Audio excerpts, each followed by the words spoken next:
So, si DPWH Secretary mismo na ang nagsabi na sadyang sub-standard yung mga flood control projects na ininspeksyon dyan sa bayan natin sa Bawang, La Union.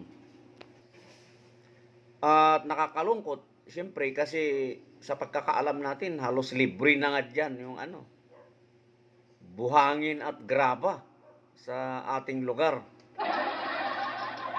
And yet, magkakaroon pa ng ganito. So, isa lang ang ibig sabihin nun, di ba?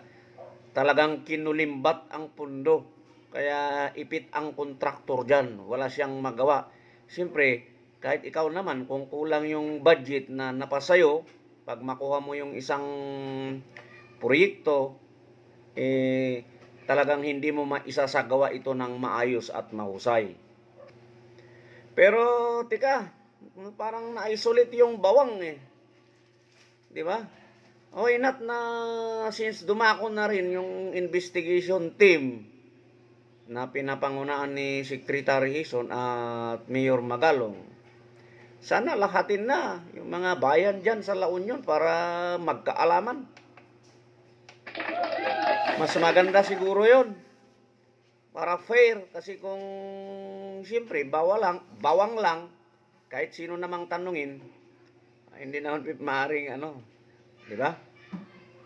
Parang sila lang yung binabanatan, no? As a matter of fact, may nabanggit naman dyan sa bayan din ng Nagilian at iba pa. Pero sana lahat na lang ng bayan at hindi lang dyan din sa La Union.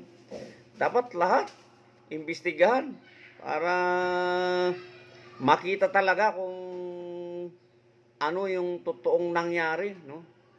Malay mo, baka may mga mahalungkat pa na problema.